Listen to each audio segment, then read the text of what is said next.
It's not about, well, you got a big production studio and did you go to J school and did you spend all this money? Are you interested? Yeah. Are you talented? People like you. Yeah. V, thank you so much for joining us for this incredible exclusive interview. Thank you for meeting me on the floor. I mean, really, we felt like, you know what, V's going to want to have this conversation on the floor. I needed a break. Under the Desk News now, I mean, over 3.5 million followers on TikTok alone. What was the genesis of wanting to create this platform? So it started with the news being scary, right? And so Yeah. getting under your desk to talk to people about the news was just something I did without thinking about it really. And then it sort of evolved into, well, and we also tell stories that might end up on the cutting room floor. And then there was a trending sound about being a floor person, and I got tagged like a million times. And then I was like, I am Under the Desk News. This is who I am now. I did that for 2 years straight, always under the desk. And then over the last year, I've slowly been above the desk a little bit more, and people have accepted it. They're like, you're older now, you can only lay on the floor for so long. Let me tell you what, okay?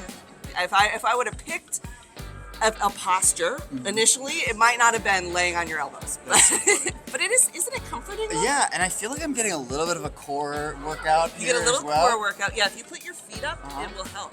Oh, See how wow. it kind of takes a little pressure off. This is your back? great. Yeah, so I you mean, do I a feel little like both. Yeah. I love. I'm fearing when I have to get up how my knees Well, are I'll going show to you. respond. Okay. I'll show you how to get up safely. Okay, yeah, great. you go into like a little child's pose first. Amazing. Stretch it out.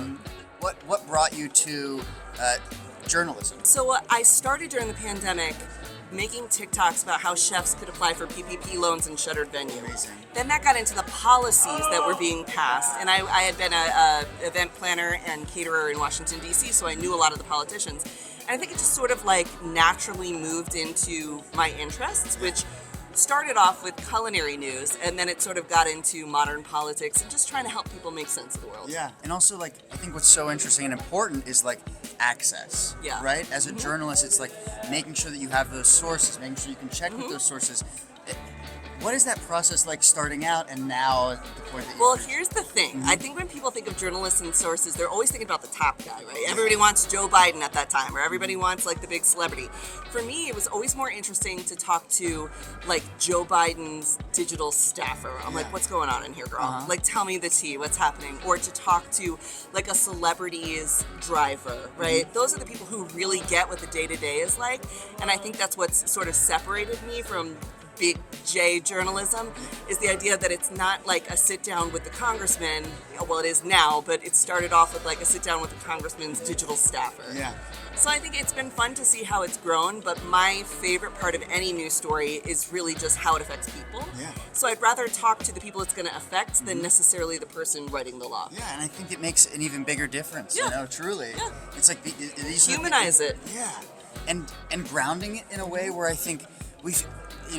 You're no stranger to the amount of disinformation that we deal with now. As a young person, and as one of many young people that I think are trying to figure out their place right now, how do you stay grounded? You got to keep something for yourself. So there are things that I'm very interested in that I don't make part of my show because those are for me.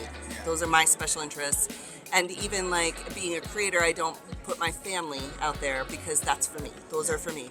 You got to have that place that you can go to and be quiet that's just for you, because it's really hard. You don't have to be afraid of amplifying other people's content. I think I've actually gotten this far because I'm always reposting other people and in their comments, and then they're reposting me. Think of yourself as a global citizen online, right? I just did a panel and folks were like, you and Aaron Parnas both do breaking news. Is there room for both of you? I was like, yeah, because when Aaron does it, sometimes I'm like, that was good enough. I don't have to do it. Now I get to do a different story. Right. If you're a person who's wanting to get into news creation, think about the thing that you could rant about for 10 minutes that you're just so into. For me, it's been culinary news and military news. Make that who you are, shine your light out there, build your audience. Don't always try to worry about well, can I use my journalism to get other people from the other side? Just get all the people on your side first, and then ask them, should we invite more people in?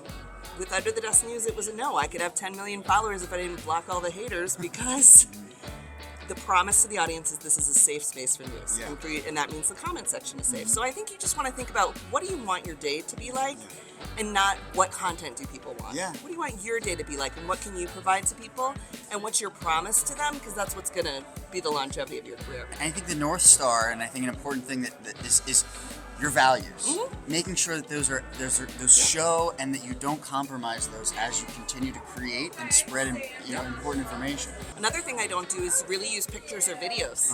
And a lot of folks were like, oh, you should use pictures and videos, and if you're not showing the B-roll, then you're not showing the story. I'm like, a lot of people are really triggered by that. Yeah. A lot of people don't need to see it to believe it. And that's how I picked up a lot of what they call the news avoidant people. They don't want to watch all the gore and the horrible stuff. But I could say, hey, this horrible thing happened, and this is how it's affecting us, and this is what you can expect. That's enough for some people. Yeah. So, don't do what everybody else does. You do what you think is right for your people. It's Yeah. also a lot less expensive, and you don't need as much video editing. What is one thing from under your desk that you can't leave without? Oh boy, from under the desk, the Rode microphone. You're using MOVA? Those are good too. The first thing when I got like a little bit of money, the first thing I bought was better microphones, and I remember they were like $149, and I thought that was like the most money at that time. Okay, I was like, this is crazy.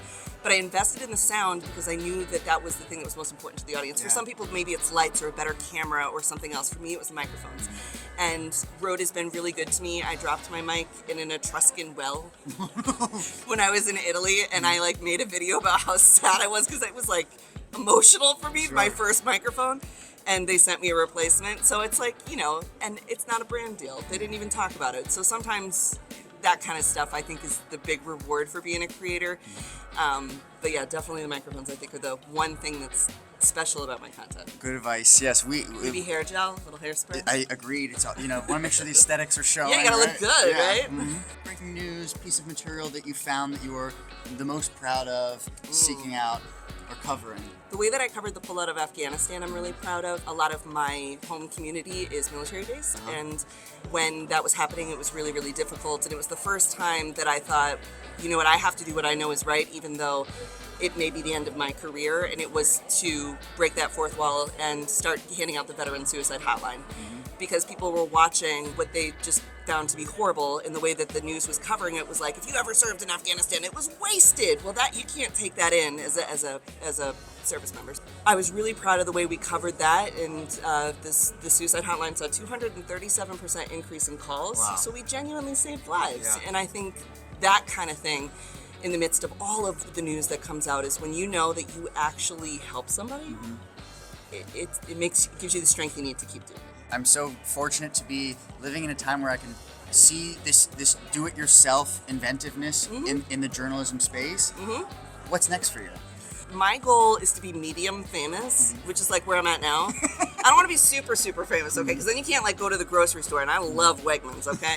I want to be like a Bill Nye type character, where Bill Nye, he's respected for his talent, but he works. Yeah. He's still working to this day, but he's mentored so many other people too. He takes up space in the right way as a leader, and so I think I want to keep doing more of that. And I have a book coming out next year. Amazing. So You yeah. want to tell us more about this book? Well, I can't yet, Okay. but a book is coming out next year, and the premise of the book is that America is a young country, and so of course she's messy, Yeah. but we're gonna be okay. I love that. Also, Wegmans, my favorite We love grocery store of all- Wegmans. Oh my It's God. so good. Yeah. Wegmans, if you're watching this, you sponsor our video. Danny Wegman, Under the Desk in B News. That's right.